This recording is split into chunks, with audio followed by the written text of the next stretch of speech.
everyone, I am Shwetamri Sharma from KMS Fashion. So as per your all request, I am here with the discussion of paper 1. That is जो हमारा 27 of December को exam हुआ था home science का, उसका paper 2 हम already यहाँ पर डिस्कस कर चुके हैं और अब आज हम आपके लिए लेके आए हैं पेपर 1 की discussion. So hopefully you like the video. Please do subscribe the channel and share with your friends also. So first question अगर हम यहाँ पर देखते हैं, सो ये हमारा डाटा इंटरप्रिटेशन का क्वेश्चन है. डाटा इंटरप्रिटेशन का क्वेश्चन जो है इस बार लेंथी था, कैलकुलेटिव था, लेकिन ईजीएस्ट फॉर्म था. ऐसा नहीं था कि बहुत ज़्यादा मुश्किल था. सो यहाँ पर आप देख पा रहे हैं कि इसके अंदर 5 आइटम्स दे रखी है और उसका ब्रॉट और सोल्ट यहाँ पर दे रखा है. So this is B for brought and S for salt. Q1, Q2, Q3, Q4 that is quarters. And items क्या हैं? 1 2 3 4 5 आइटम्स वी हैव. उनका ब्रॉट और सोल्ट रेशो यहाँ पर दे रखा है. नॉट रेशो बट एग्जैक्ट उनकी जो आइटम्स हैं वो दे रखे हैं, उनके नंबर्स दे रखे हैं. सो we can see that question number 1 is which quarter has the minimum bought for sold ratio. so मतलब कौन से क्वार्टर की 4 क्वार्टर्स हैं, मिनिमम बॉट और सोल्ड रेशो यहाँ पर देनी है. सो गाइज इफ़ वी सी, अगर हम यहाँ पर क्वार्टर 1 देखते हैं, सो हेयर वी गो. आपको क्या करना है in this particular question, you have to add all the quarter 1 brought. तो यहाँ पर ये आ जाता है आपका 1495 on the other divided by 1085. ठीक है, तो ये आ जाएगा. अब यहाँ पर हम लिख लेते हैं क्वार्टर 1 के लिए it is 1495 divided by 1085. Quarter 2 के लिए 1740 divided by 1450. For quarter 3 we have 1570 divide क्यों हो रहा है? Because they are asking for the minimum ratio की बात कर रहे हैं वो. और 1585 डिवाइडेड बाय 1340. सो इसको आप सिंप्लीफाई फॉर्म में लिख देंगे. जितना भी आपका बनता है आप यहाँ पर इसको सिंप्लीफाई करके लिख दीजिए. सो हमने ऑलरेडी इसको कैलकुलेट कर रखा है, आपके लिए इजी करने के लिए यहाँ पर दे देते हैं. तो जो क्वेश्चन था guys, they are asking for minimum bought to sold ratio. That means इस रेशो के बारे में ये बात कर रहे हैं, मिनिमम. तो यहाँ पर आप देख सकते हैं चारों क्वाड्रेंट्स यहाँ पर हमने क्वार्टर्स आपको शो कर रखे हैं और सबसे मिनिमम किसका है? 1.18 दैट इज़ फोर्थ क्वार्टर का. सो देखिए यहाँ पर भी आपका फोर्थ क्वार्टर जो है वो आंसर है. So this is the form of your calculation. और ये जो फर्स्ट क्वेश्चन था वो थोड़ा सा टिपिकल था as comparative to the others, but जब भी आप कैलकुलेशंस करते हैं तो ध्यान रखिए कीजिए वो ही कैलकुलेशंस आपकी आगे यूज़ होती है. So next question we have 2780 question ID. यहाँ पर भी आपको सेम DI का जो चार्ट है वो मिलेगा. And in this particular they are asking for which item has the minimum average item sold for all quarters. That means जो आइटम्स थी, जो 5 आइटम्स थी, उनके अंदर से बोल रहे हैं कि मिनिमम एवरेज आइटम्स कितनी सोल्ड हुई. So B, C, D and E. They are asking for B, C, D और E. सो गाइज यहाँ पर यू कैन सी B के अंदर सोल्ड पूछा है. सो ये हमारी B के अंदर सोल्ड है, राइट. ये C के अंदर सोल्ड है, D के अंदर सोल्ड है और E के इस तरह से इनको टोटल किया गया है. सो और एवरेज पूछा है. So for B 1050 divided by कितनी है? ये 4 है तो divided by 4. C 920 divided by 4. D 960 divided by 4 and RE 950 divided by 4, right. So E को हम यहाँ लिख लेते हैं. E is equal to 950 divided by 4. So यहाँ पर आप देख सकते हैं सबसे कम मिनिमम पूछा है, तो सबसे मिनिमम किसकी है? हमारी C की. That is 230. इन सबको आप सॉल्व कर लोगे, then you got the numbers also. ठीक है, 262.5, 240 एंड दिस इज़ 237.5. सो जो आपका C है दैट उसकी मिनिमम है, तो C हमारा जो रहेगा वो आंसर रहेगा. You can have a look. Next question भी DI का यहाँ पर हम ले रहे हैं और इस क्वेश्चन के अंदर उन्होंने पूछा है find out the average of different items sold items bought and item sold in quarter one. So quarter one में हमने ये देखा था कि जो आइटम बॉट थी वो थी 1495, जो आइटम सोल्ड थी वो थी 1085। तो they are asking for average. जब ये एवरेज की बात कर रहे हैं तो दैट मीन्स डिवाइडेड बाय कितना हो जाएगा, 5 आइटम्स हैं, दिस बिकम 299, और 1085 को अगर हम डिवाइड करेंगे 5 से देन इट बिकेम 217। जब हम 299 को माइनस करेंगे 217 से, so we got the number 82 and here we have 82 as the answer. I hope guys आपको ये जो कैलकुलेशंस हैं ये प्रॉपरली यहाँ पर समझ आ रही होंगी। किसी को भी कोई और क्वेरी है, कुछ नहीं समझ आता, तो आप प्लीज़ हमें पूछ सकते हैं। In next question we have which quarter has maximum number of items sold? So यहाँ पर हम सारे क्वार्टर्स का आइटम सोल्ड लिख लेते हैं। Quarter one, quarter two we have, quarter three as well as our quarter four. So question क्या है, मैक्सिमम नंबर। तो गाइस यहाँ पर आप देख सकते हैं क्वार्टर टू का जो नंबर है वो मैक्सिमम है, that's why this is straight the answer. सीधा सीधा आंसर है। हमने क्या करना है, क्वार्टर्स देख लेने हैं। तो क्वार्टर्स में कौन से क्वार्टर का सोल्ड जो है वो ज़्यादा है। Next question we have what is the percentage increase of item sold. Percentage increase का क्वेश्चन है ये बताना है क्वाड्रेंट 1 टू क्वाड्रेंट 2 का यहाँ पर, राइट। तो इसके अंदर हम क्या करते हैं, quadrant 2 minus quadrant 1 divided by quadrant 1 multiply 100। So here we go 1450 total ले लेना है हमने माइनस 1085। गाइज ये जो कैलकुलेशंस है ये फर्स्ट क्वेश्चन में ही हमने कर ली थी, ठीक है, और सेकंड में भी बाकी की, तो वही हमारे यहाँ पर काम आ रही है सारी की सारी। You can calculate it by your own and if you find any query you can comment in the comment box also, और टेलीग्राम पे भी आप हमसे बात कर सकते हैं। So here we have 33.64, so that is the answer for this particular question. Am I right? So guys इस तरह से आपके जो DI के 5 क्वेश्चंस हैं ये सॉल्व हो जाएंगे। So now next question we have given below are 2 statements. Reason और असर्शन का जो क्वेश्चन है वो यहाँ पर ये गिवन है हमारे पास। So the complexity of the social context in which higher education exists in India very likely makes systematic reform impossible. So जो complexity है मतलब complex nature है सोसाइटी की हायर एजुकेशन को लेके जो इंडिया के अंदर है वो सिस्टमेटिक रिफॉर्म सिस्टम से इम्पॉसिबल है, और द इनएडिक्वेंसी ऑफ इंफ्रास्ट्रक्चर हो गया, एटीट्यूड हो गया एकेडमिक कम्युनिटी का to prefer status quo that taking risk with experiments and innovation that required initiative and consideration efforts are the principal impediments. So both are the correct and reason is also correct for the particular assertion कि जितना भी हमारी ये particular society या higher education के लिए वो इन दोनों बातों को के साथ एग्री है, right. Next question we are not taking बिल्कुल होल आपका जो डिस्कशन है, हम यहाँ पर कौन सा आंसर एंटी ने दिया, किस तरीके से उन क्वेश्चंस को हम सॉल्व कर सकते थे, we are just telling you this. So next question is scientist should put aside their personal beliefs and bias and see the world as it really is. जहाँ पर भी रियली इज़ आ जाता है that is equally likely with relate to are positivism. So ये प्रत्यक्षवाद positivism का बिल्कुल ही है कि वास्तविक है, कोई चीज़ रियल है तो वो स्टेटमेंट क्या रहेगी हमारी, पॉजिटिविज्म। 2 एजर्शन यहाँ पर दे रखे हैं, देख सकते हैं आप रीज़न, और क्वेश्चन इज स्टेटमेंट पहली है the product of all the digits on the dial of a telephone is इतना।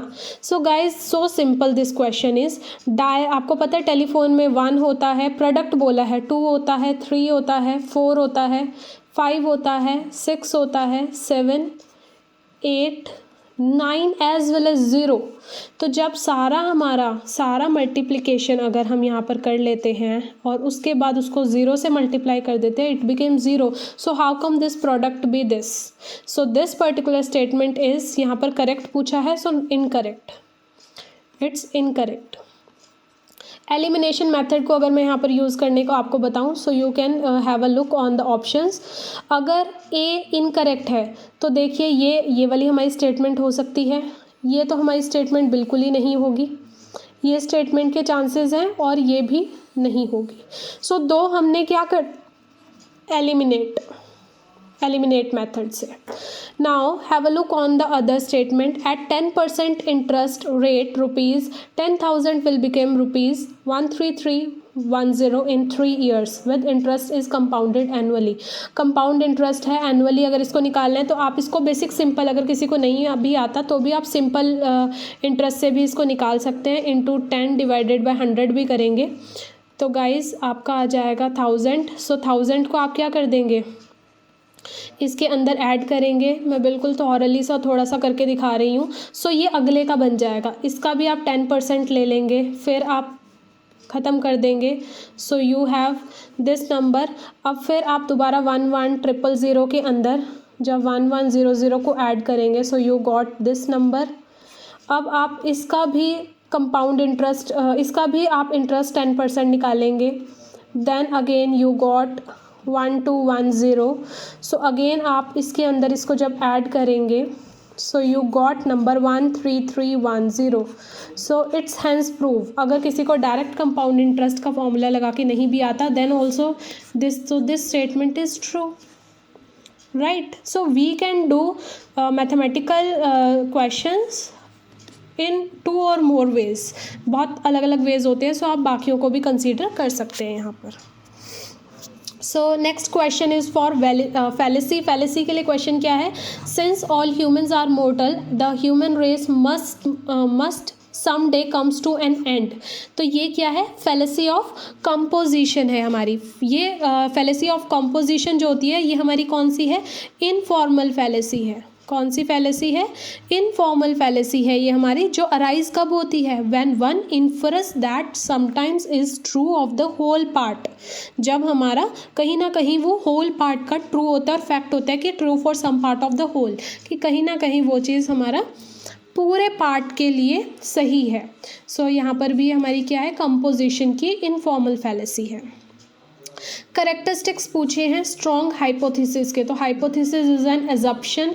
एजप्शन हम लोगों को पता है हम कब करते हैं, अपना पहले ही करते हैं किसी भी रिसर्च को करने से पहले। तो स्ट्रॉन्ग हाइपोथेसिस क्या होगा, जो किसी पर्पस से रिलेट करेगा, जिसको हम टेस्ट कर पाएंगे आज प्रेजेंटली, मतलब एट दैट पर्टिकुलर टाइम और जो आने वाला वक्त है, and better than the rival hypothesis. Hypothesis जब एजप्शन लेते हैं तो 1-2 एजप्शंस लेते हैं और उसके अंदर से मोस्ट इक्वली लाइकली एजप्शंस को हम क्या करते हैं, रेज करते हैं। So the answer is A, C and D. Next question, which of the following praman are expected by the Nyaya school? So this one is so much direct question guys, बिल्कुल direct question है। प्रत्यक्ष, अनुमान, उपमान and शब्दा are the 4 that is seen by Nyaya school. A, B, C, D is the correct answer.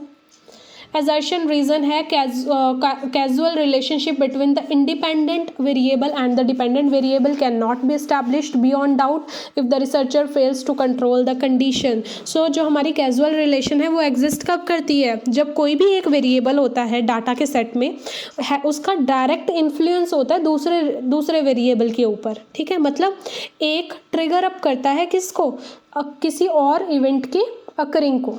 ठीक है, किसी और इवेंट के होने पे। और set of confounding variables, confounding variables क्या होते हैं, जो इन्फ्लुएंस करता है। ये भी confounding is also an concept of a casual concept है ये। ठीक है, तो it's an part of it. ठीक है, तो ये भी इन्फ्लुएंस किसके द्वारा होता है, डिपेंडेंट के द्वारा भी और इंडिपेंडेंट के द्वारा भी, right. So by this we know that both of the items are assertion and reason are correct and reason is the correct explanation of assertion. Next question we have, आजकल Covid के time में तो basically सब लोग हम use करते हैं, हम QR कोड को इस्तेमाल करते हैं। जो QR कोड है हमारा, वो उसकी फुल फॉर्म पूछिए, दैट इज़ क्विक रिस्पॉन्ड। जब भी आप इसको बॉक्स में एक इंट्रिंसिक डिज़ाइन को आप क्लिक करते हो तो आप देखते हो कि डायरेक्ट वो आपके बैंक अकाउंट के साथ अटैच होता है और रिस्पॉन्डेंट के भी। So quick response is QR. Next assertion reason question is the decibel level for a given loudness may be differ at different frequency in the audible range. Yes, that is true. अब जैसे अगर हम बात करें normal year के लिए 20 hertz से लेके 20,000 हर्ट्ज तक हमारा ऑडिबल रहता है, तो इसी तरीके से ह्यूमन ईयर की भी क्या है, डिफरेंशियल फ्रीक्वेंसी रिस्पॉन्स है. Yes, that is also true. So both are true and reason is the correct explanation for assertion. Next भी हमारा assertion रीजन है, that is Twitter is a micro blogging site that is very restricted on the size of the post. जो Twitter है वो restrict करता है साथ के साथ पोस्ट के साइज को, और जो विकी है, विकीपीडिया है, वो अलाउ करता है. Yes, it allows to edit the post entries, और क्रोनोलॉजिकल ऑर्डर के अंदर वो नहीं होता. सो बोथ आर ट्रू, क्योंकि कोई भी कभी भी कैसे भी उसको एडिट करके उसको अपनी सीक्वेंस, उस वक्त के सीक्वेंस के अकॉर्डिंग अरेंज कर देता है. Consider the following fraction. इस फ्रैक्शन को क्या करना है, डिक्रीजिंग सीक्वेंस के अंदर लगाना है. तो गाइज यहाँ पर अगर डिक्रीजिंग सीक्वेंस में हम इसको लगाते हैं, सो वी कैन कैलकुलेट. हम 2 से 3 अलग अलग यहाँ पर भी मैं आपको बोलूँगी मेथड्स को यूज़ करते हैं. जो 8/9 का है, इसका ये बनेगा. 9/11 का अगर मैं बात करूँगी, दैट इज़ दिस. मैंने डायरेक्टली इसको डिवाइड कर लिया, ठीक है. फिर सी का हमारा बनेगा 0.66, डी का 0.77 एंड ई वी हैव 0.63. सो अब इसको डिक्रीजिंग मतलब सबसे पहला आगे आएगा. सो ये आ जाएगा A is greater than B is greater than D is greater than C is greater than E. So this one is the correct sequence, right? Target year direct question again revised हुआ है, so that is 2030. बहुत ही direct है. पहले आता था जब इसका ये जो हमारा मिलेनियम डेवलपमेंट है वो कब हुआ, या कितने वक्त के लिए हुआ, या फिर सस्टेनेबल डेवलपमेंट, दोनों का बहुत डायरेक्ट क्वेश्चन आता ही आता है शुरू से. So here you can see this particular question, in which one of the following type of communication data को पुश किया जाता है server to a client without client request. बिना क्लाइंट के रिक्वेस्ट के, ठीक है, डाटा को जब रेज किया जाता है. सो ऑप्शन दे रखे हैं. देखिए यहाँ पर पुश टेक्नोलॉजी क्यों होगा, क्योंकि जो पुश टेक्नोलॉजी होती है उसके अंदर इंटरनेट, सबसे पहली बात ये क्या है, हमारा इंटरनेट बेस्ड कम्युनिकेशन है. इंटरनेट के ऊपर बेस होता है ये कम्युनिकेशन हमारा. और साथ के साथ इस कम्युनिकेशन के अंदर क्या होता है, इनिशिएट किया जाता है पब्लिशर और सेंटर सर्वर के द्वारा. और कौन सी में, रिसीवर के द्वारा किया जाता है, पुल टेक्नोलॉजी में रिसीवर के द्वारा किया जाता है, right. So they are asking for without client, बिना क्लाइंट के. तो क्लाइंट की परमिशन तो पुल में चाहिए होती है, बिना क्लाइंट तो हमारी पुश टेक्नोलॉजी आएगी. What come next in the following sequence. So देखिए यहाँ पर सीक्वेंस है 1/2, तो हम इसको ऐसे लगा सकते हैं. 1/2 है तो उसके बाद 2/6, 4/18 और 8/54. सो here you can say 1 2s 2, 2 2s 4, 4 2s 8. So 8 2s we got 16. 2 3s 6, 6 3s 18, 18 3s 54 and our 54 3s what we got 162. That's why the answer is 16/162. Match करना इनको, मेमोरी डिवाइसेस है और मेमोरी टाइप है यहाँ पर. सो पेन ड्राइव क्या होती है हमारी, एक किस्म से, क्योंकि जब हम लगाते हैं तब हमें शो होती है, इसलिए इसको हम फ्लैश मेमोरी कहते हैं. हार्ड ड्राइव डिस्क क्या है, एक मैग्नेटिक मेमोरी है. मैग्नेटिक मेमोरी मतलब उसके अंदर मैग्नेटिक लेयरिंग की वजह से वो चलती है.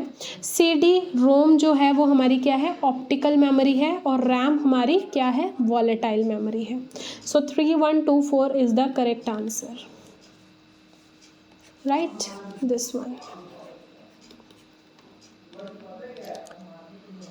दो स्टेटमेंट्स दे रखी है, working memory has a development trajectory, it increase without childhood and it decrease on ageing. So yes, this is but natural true कि वर्किंग मेमोरी जैसे जैसा हम यूज़ करते हैं वो हमारी क्या होती रहती है, इंक्रीज़ होती है चाइल्डहुड में, लेकिन टाइम के साथ साथ वो कम भी हो जाती है। And working memory does not get adversely affected by ongoing stress, और स्ट्रेस की वजह से वो हमारी क्या होती है, इफ़ेक्ट नहीं करती। सो जो स्टेटमेंट 1 है that is pretty much true and second statement is incorrect. Now the question is vendor allow a discount of 16% customer पे और फिर भी गेन करता है 20%। मार्क्ड प्राइस आइटम दे रखी है विच कॉस्ट द वेंडर 11900। सो यहाँ पर जो सेलिंग प्राइस है, वी कैन से जो सेलिंग प्राइस है वो कितना है आइटम का 11900। इसने गेन कितना किया है यहाँ पर 20%। तो सेलिंग प्राइस कितना हो जाएगा हमारा, cost price into 100 plus gain percent, ठीक है, gain percent divided by 100। So selling price कितना है 1900 इंटू में 100, गेन परसेंट कितना दे रखा है 20। So divided this is plus, right, divided by 100। तो ये हमारा कितना आ जाएगा कैलकुलेशंस के बाद 14280।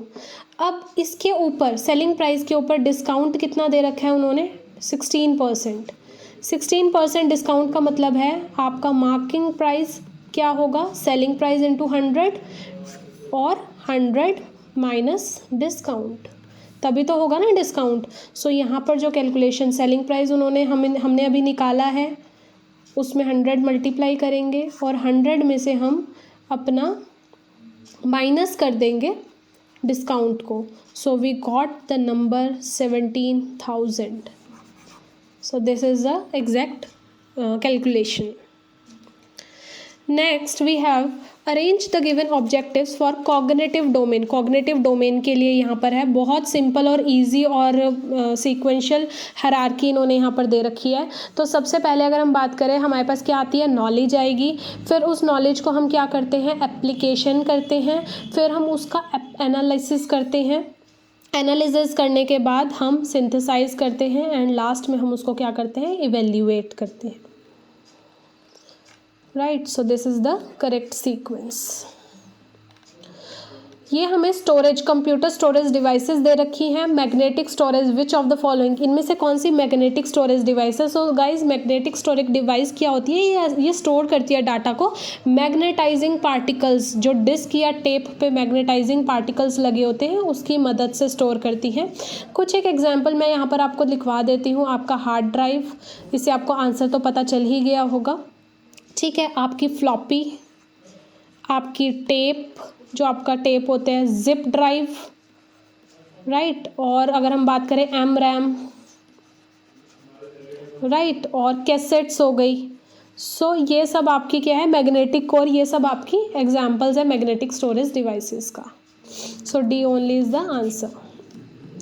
For reservation of the socially disadvantage section, जो सोशली डिसएडवांटेज सेक्शन है, the ceiling fixed by the supreme court of India is 50%। How come 50%, let's have a look guys. अब एक और भी चीज़ कर दी इन्होंने, 10% कर दिया है जनरल पुअर के लिए भी, ठीक है। और लेकिन जो ये 50% है दैट इज समवेयर समहाउ 27.5% जो है वो ओबीसी के लिए है, जो 15% है वो एससी के लिए है, और 7.5% जो है वो एसटी के लिए है। सो दिस कॉम्बिनेशन हमारा कितना कहलाता है, 50% कहलाता है। और इसको सोशली और एजुकेशनली बैकवर्ड क्लास बोलते हैं, सोशली भी साथ में एजुकेशनली भी।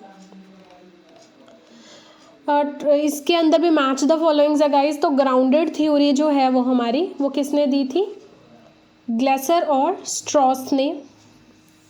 क्रिटिकल डिस्कोर्स एनालिसिस जो है हमारा वो एल्थाइड ने। थीमेटिक एनालिसिस जो है ब्रॉन एंड क्लार्क ने। और एथनोग्राफिक कंटेंट एनालिसिस जो है वो फौकॉल्ट ने। सो वी गॉट 3, जो इसका आंसर रहेगा वो रहेगा 3 142 3142 342 right.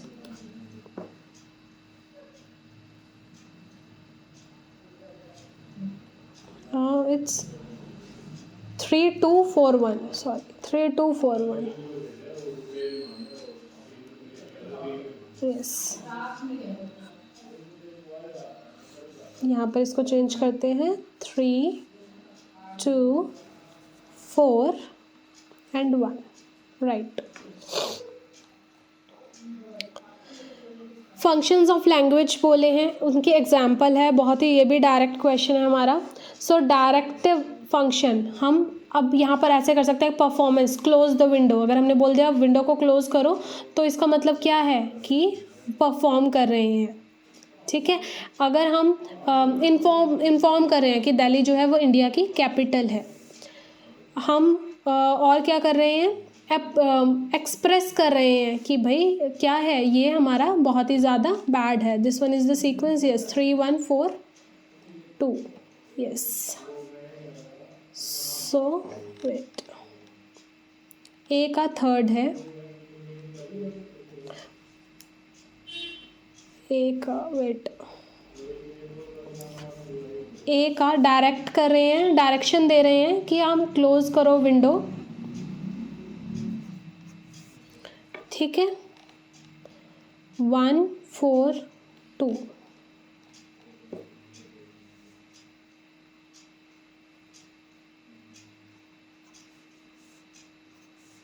यस. सो डायरेक्टिव क्या हो गया, डायरेक्शन देना, क्लोज द विंडो. एक्सप्रेस करना कि ये बहुत ही बुरा है. इन्फॉर्म करना कि दिल्ली जो है वो कैपिटल है इंडिया की. और परफॉर्म करना कि वो माफ़ी मांग रहा है, अपोलोजाइज कर रहा है. A moderating variable is a second independent variable that is included because it is believed to have a significant contingent effect on the original independent variable and dependent variable relationship. और ये भी हमारा क्या है, moderating variables और extraneous variable के बारे में दे रखा है, उनके relationship का individual और dependent और independent variables. so both जो हमारे ये हैं वो statements क्या हैं, true. ऑक्सीडेटिव स्ट्रेस क्या है, imbalance is an imbalance between accumulation of oxygen reaction substance and ability of body to destroy them. सबसे पहली बात तो ये डिफरेंट है. ऑक्सीडेटिव जो स्ट्रेस है ये क्या है, ये डिस्टर्बेंस है. ये क्या है, एक डिस्टर्बेंस है बैलेंस के अंदर between the production of reaction oxygen species और एंटी ऑक्सीडेंट्स. और ये क्या लीड करती है आपकी, डायबिटीज़ को और कैंसर को, राइट, कैंसर को. और oxidative stress is significant lowered by the presence of oxidant. So अब ये हमारा जो स्टेटमेंट 1 है that is pretty much true and second is false.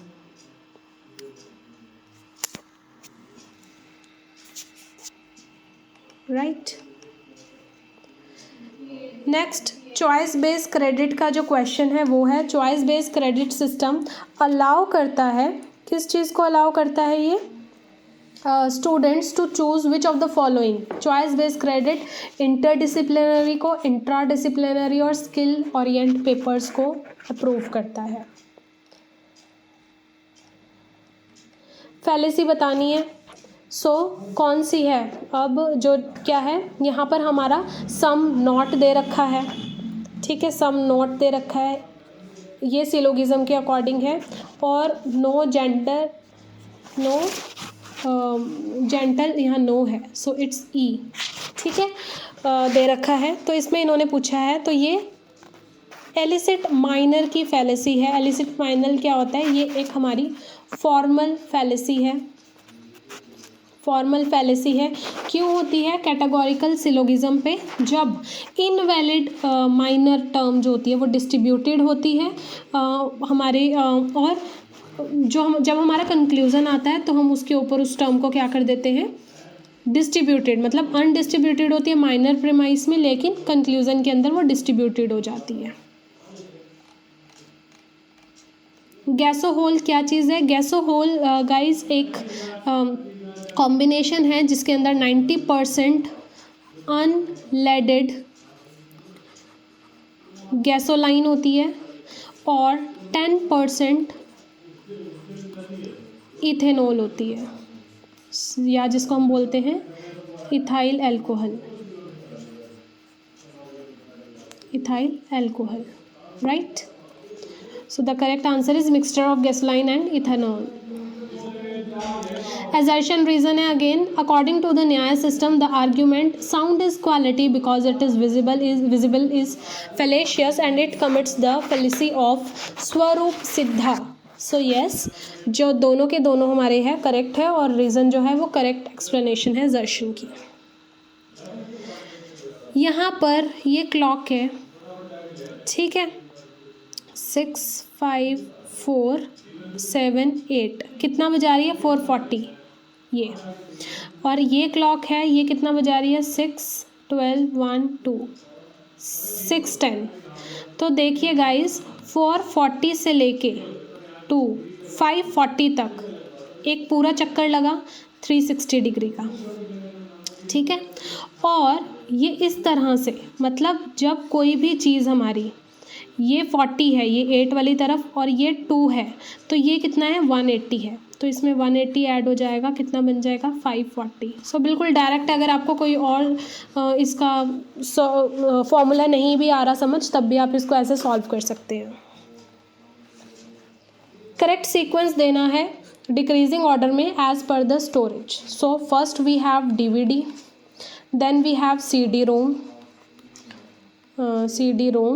then we have floppy disk, and then we have magnetic tape, right. So क्या बन जाएगा यहाँ पर सीक्वेंस हमारा सही ABDC.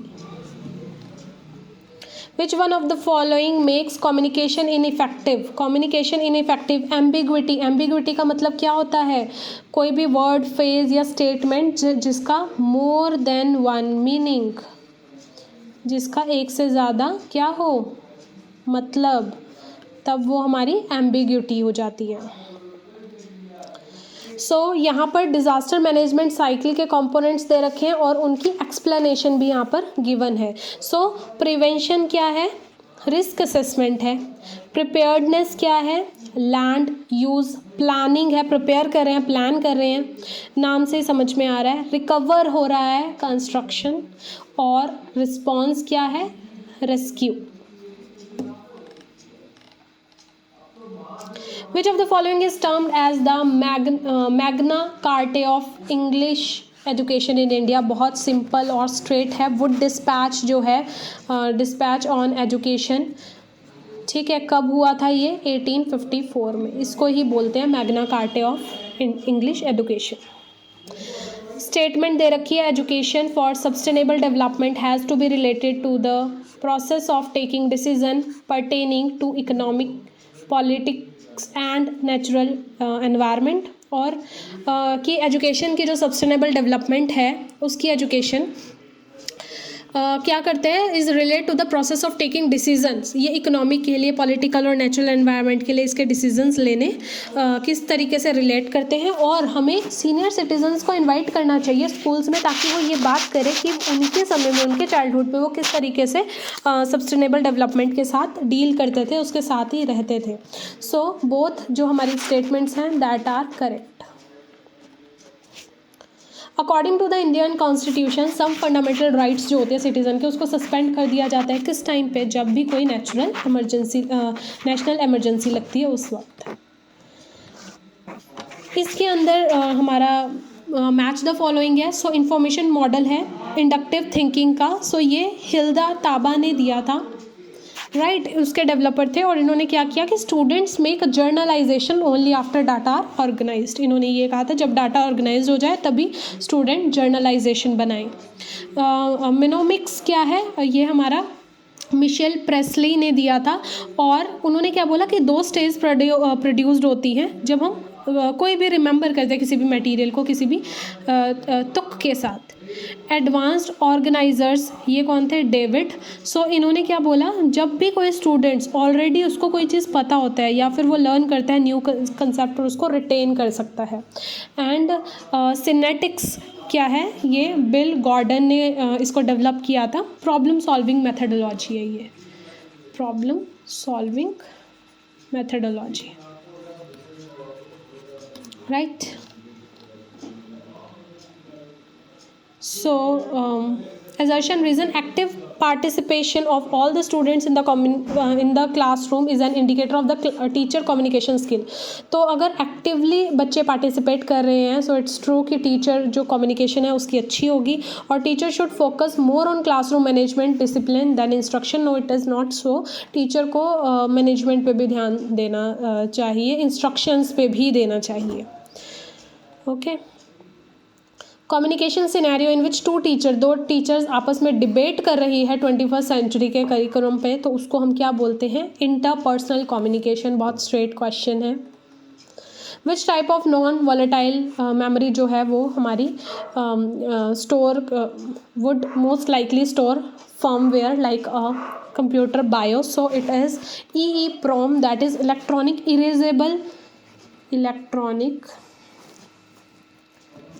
Erasable programming read only memory, right. Which of the following is not the barrier, कौन barrier नहीं है पूछा है इन्होंने। तो क्लाइमेट भी हो सकता है, कल्चर भी हो सकता है, क्यूरियोसिटी भी हो सकता है, लेकिन आई कॉन्टैक्ट कभी भी बैरियर नहीं होता। पैसेज की यहाँ पर बात करेंगे तो देखिए गाइस, पैसेज जो था, जिन लोगों ने क्वेश्चन हिंदी में पढ़ के भी आंसर दिया है उनके लिए भी ठीक है, और एक में जिसमें नहीं उन्होंने डिफाइन कर रखा उनके मार्क्स देने ही पड़ेंगे। Today's leader share power rather than hoard it. So guys, इसका जो आंसर है यहाँ पर है today's leader share power rather than hoard it. They find way to increase an organisation brain power by getting involve, everyone involve and committed. So leader distribute responsibility among workers, वो आपस में responsibilities को क्या कर देते हैं? बांट देते हैं। So next question we have, which of the following reflect करता है traditional conceptual of leaders. So पहले टाइम में क्या करते थे? कमांड देते थे और कंट्रोल के ऊपर बिलीव रखते थे। सो दे बिलीव स्ट्रिक्ट कंट्रोल के ऊपर बिलीव रखते थे। सो ये भी इंग्लिश के अंदर यहाँ पर गिवन है। यहाँ पर इन्होंने पूछा है एग्जाम्पल देना है, डिक्लाइनिंग एसेट्स, लैंड, बिल्डिंग और मशीन। तो ये गाइज, ये वाला जो क्वेश्चन है वो इंग्लिश में कहीं नहीं दे रखा, हिंदी में उसके बारे में यहाँ पर गिवन है। दैट्स वाई इसके जो मार्क्स है वो सब लोगों को मिलेंगे ही मिलेंगे, और जिन्होंने इसका आंसर सही दिया है उनको तो बट नेचुरल मार्क्स मिल गए होंगे। Next question we have emphasize on control, serve on enhance, so demotivation, maintain, state quote। Theme क्या है ये पूछा गया है इसका। गाइज वैसे तो जब पैसेज पूरा नहीं दिया गया तो somewhere somehow they need to give this particular question का भी आंसर, उनको मार्क्स देना चाहिए, क्योंकि पूरा नहीं है पैसेज, तो हाउ कैन वी जस्टिफाई कि ये बिल्कुल ठीक है। So employment leads to improve in production,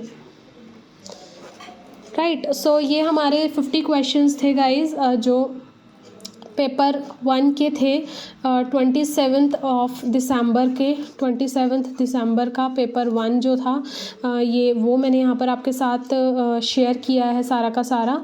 so hopefully you find the video valuable, और अपने जो आपके और फ्रेंड्स हैं उनके साथ भी आप वीडियो को ज़रूर शेयर कीजिए। और जहाँ पर आपको कोई कन्फ्यूज़न लग रही है, कोई भी क्वेश्चन है, तो प्लीज़ आप कमेंट ज़रूर कर सकते हैं। लाइक कीजिए वीडियो को। Take care, keep learning, stay safe, bye bye, take care.